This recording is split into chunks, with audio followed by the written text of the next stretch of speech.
Perfectionism is characterized by high expectations and high standards placed on ourselves to perform in certain ways. And I had some really good conversations with clients this week about this concept and spoke with some friends. I spoke with my mentors, and I thought it'd be really important to share some information with you guys on this topic because I think it's prevalent. It happens a lot in our society, and pretty much everybody I talked to this week has had an experience of dealing with perfectionism and those high standards and high expectations. And one of the things that I talked about with friends is these videos and in a radio show that I do where, I associate with a lot of people who do radio shows, and they had fallen subject to perfectionism in the way of always wanting to have the perfect lighting, always wanting to have the perfect camera, the perfect video quality, the perfect setting, right? And they'd have these wonderful ideas for shows, and they would never do them because they always wanted it to be perfect. They had these huge expectations and these huge standards, and it would keep them from just doing the show, just talking about the things that were valuable. And we were kind of joking around because when I had first started, I used to put out these really low quality videos, and I told them, I said, I got to a place in my life where I had all those thoughts. I wanted things to be perfect. I wanted the best setting, the best lighting, the best camera, right? But then I realized I felt like I had information that people might want and that people might like or find valuable because I have a full practice of clients who find it helpful. And so I thought, hey, I want to be of service. I want to put information out. So I'm just going to set it up and press the record button. And what that's done is it's allowed me to just do things that I love, do things that I'm passionate about, have wonderful conversations and get good feedback from people who are, utilizing good information. And I find that wonderful because, the people who shared with me their journeys, their experience, their hope, they didn't do that perfectly. They just did it. They just shared with me freely what their experience was. And I've learned a lot in my journey, not just as a therapist, but in my own recovery journeys and my own spiritual journeys, walking with people who are willing to be imperfect. I've learned a lot about letting go, right? Letting go of expectations, letting go of standards, not having to have things be perfect. See, I spent a lot of time in my life striving for accomplishments, striving for the next best thing, trying to be perfect at the things that I did. And I did that for a lot of years. But it wasn't until I slowed down and realized, like, number one, I was exhausted. Number two, I was lonely. All of my pursuits had me doing things on my own. It had me out there by myself experiencing loneliness. And then I would isolate and wonder, like, what was the problem? And that got so bad that even while I was a licensed therapist, and this was years ago, early in my licensure, I was practicing as a therapist at a treatment center, and I would come home isolated, right? And I would do this every night where I was around people all day, but just focused on my profession. But then I would go home and I was isolated, and it caused me to reach out to a therapist. And I still see her to this day. I've been seeing her for years and years. And I spoke with her about perfectionism this week because I told her, I said, I'm looking around my life these days. And over the years of growing and taking care of myself, I find myself in a house that I enjoy. I rent a nice house. I've got a dog that is just the cutest darn thing, and I love him to death, and it's just a wonderful companion. I've got a car that runs. All my basic needs are met. Life is good. And I'm still struggling at times with this feeling of, but I want it to be perfect. I want it to be better. And what I realized is that, I have a lot of clients who struggle with that too. And I know a lot of people, a lot of friends who struggle with that too. When I do my radio show, I get a lot of feedback on that exact concept. And what I realize is that as people, we're looking for the externals. We're distracting ourselves with the externals. And I can speak to that personally, not just as a clinician, right, who's observed it in thousands and thousands of people, but personally. And my therapist reminds me this, and I'm always really appreciative of her feedback on this, is Whenever we look at a situation and we think it needs to be better, we think it needs to be perfect, that's an internal job, right? There is nothing outside of us that's going to give us that satisfaction, that's going to meet that need, that's going to be what we need to feel like everything is okay.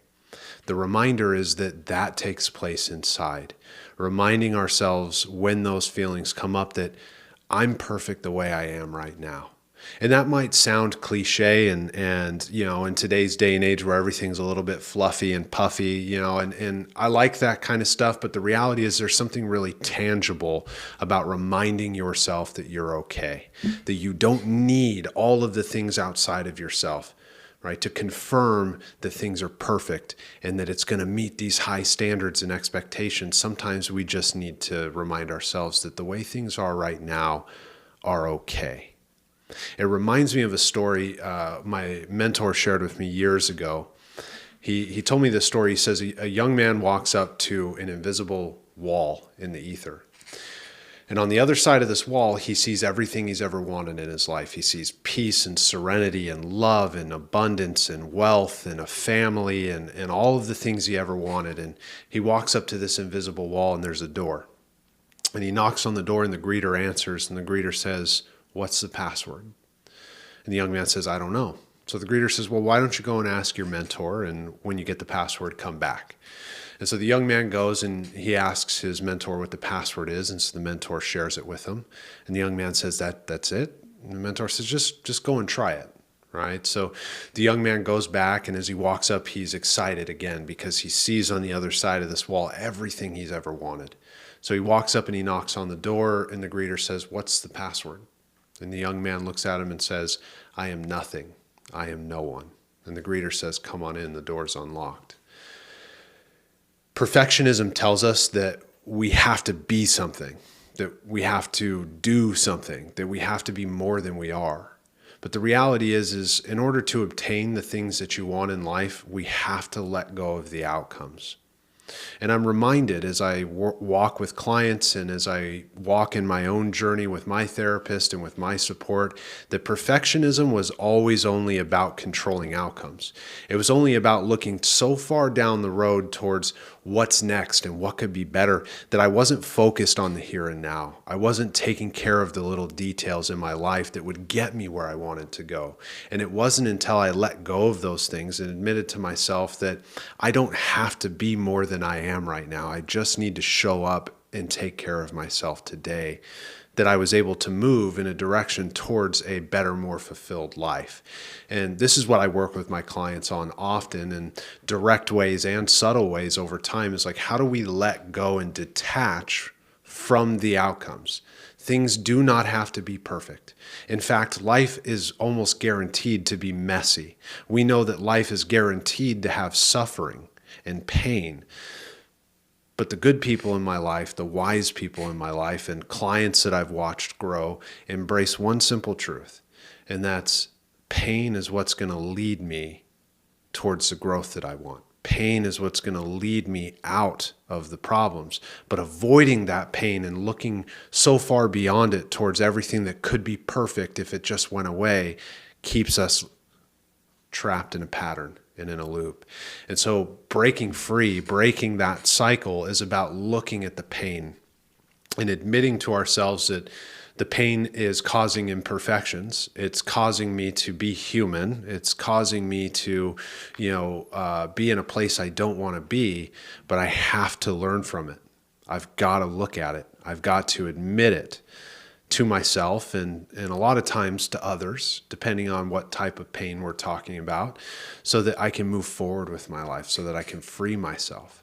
But perfectionism tells us I don't need to address my pain. I don't need to address my shortcomings. In fact, I need to hide those as best as I can so that I can have the perfect outcome. Because if people knew I was imperfect, then they wouldn't want to do X, Y, and Z with me, or they wouldn't like my stuff, or they wouldn't accept me for the way that I am. So I'm not going to look at the pain. I'm not going to look at the imperfection. I'm going to put on a perfect mask and let everybody know that I'm perfect. And we don't consciously have this conversation with ourselves all of the time, but this is really what happens, right? It's observable.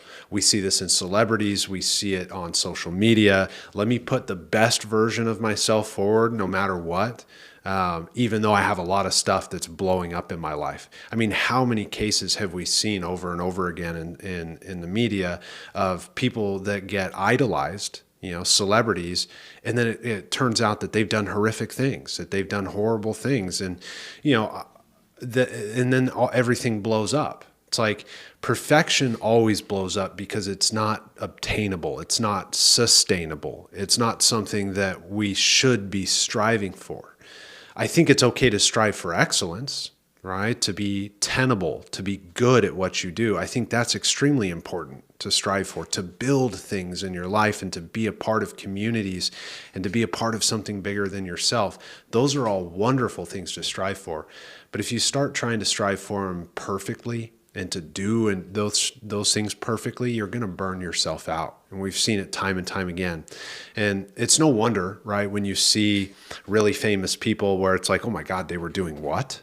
Right? There's no wonder that those things happen because perfectionism isn't sustainable. You burn yourself out. And what do human beings do when they're burnt out? They distract themselves, oftentimes with behaviors that give them some kind of effect. So you see people that are engaged in questionable activities like substance use and questionable sexual behaviors and gambling and drinking too much because they're distracting themselves from the pain that is confirmed by not being perfect. And it gets multi-layered and multifaceted as to how to break that down. But this is on a surface level what's occurring. And I think it occurs more and more in society because, well, we have access to things like social media and we have access to being in the public light. And those are good tools if used properly, all right? They can be really dangerous when used to pursue perfection, right? To have nothing wrong with you, to not be human. And I'll say this, any client I've ever worked with in my career, and any time I've ever felt this, letting go, right? Being human, letting things be imperfect has always led to relief. And that's easy to say, but it does take action, right? And I'll share with you this. There's an acronym we use. I use it in my clinical practice. We use it in recovery circles called AAA. Awareness, acceptance, action. And there's a couple junctures here that I like to point out, which is it's great to have awareness that there's a problem. It's even better to be aware of what that exact problem is. All right? It's great to have acceptance of problems, but it's even better to have acceptance of the exact problems that are going on. All right? Because when you have awareness of exactly what's going on in your life, and you have acceptance of those things that are going on in your life, you're much more likely to take action in the moment. And this is what starts to combat things like perfectionism. All right? I don't have to have these high standards and these high expectations for the way things turn out because I'm taking action in my life today. And so we create that structure of like, if something's wrong, I need to ask myself, what's my part in it? What's going on for me? And can I be aware of that? Then can I accept that, hey, I may have created some problems for myself. That's the good news, is that I'm responsible, therefore I can do something about it. Then I take action. See, but if we're not taking action in the present moment, then oftentimes we're thinking so far down the road, right? We're thinking of the way that things could be, and oftentimes we're projecting the perfect image of what those things could be, and it makes us anxious. It makes us worried. It brings up the fears and the thoughts that maybe it won't turn out that way. And here's the reality is we're not there yet. We don't know what it's going to turn into. We don't know what's held down the road for us in our lives. What we do know is that right here, right now, I do have the capacity to take action. And we want to get into a better position to be able to do that. And so I would encourage you, take a look at your life today, maybe write down what your experiences have been. Take a look at it. Gain some awareness. Ask yourself, what's wrong, right? What's good? What's bad? What could I do better, right? And gain some direct awareness of what that is. And then practice some acceptance around it. Okay, life isn't exactly where I want it to be, but here I am, right? What can I do about it? And The answer isn't going to be anything revelatory from day to day. It's a series of little actions day to day that make your life better and make it worth living. And none of that needs to be perfect. I'd like to circle back and remind you, it's okay for things to be a bit messy. It's certainly okay for them not to be perfect, right? Let go of the standards, let go of the expectations, and you're gonna feel better. I think a lot of times we're taught that you'll feel better when, right? You'll feel better if it's perfect. You'll feel better when you reach that place. But I'll tell you this, all of the accomplishments I ever had in my life, that I've ever achieved, that I've ever been a part of, I got to the end of it, and the only question I had was, what's next? Not, man, this is wonderful. I never had those moments of like, man, I made it. And truly, there are a lot of things where I could look back and think like, I really did. I've done some stuff and it's been really cool.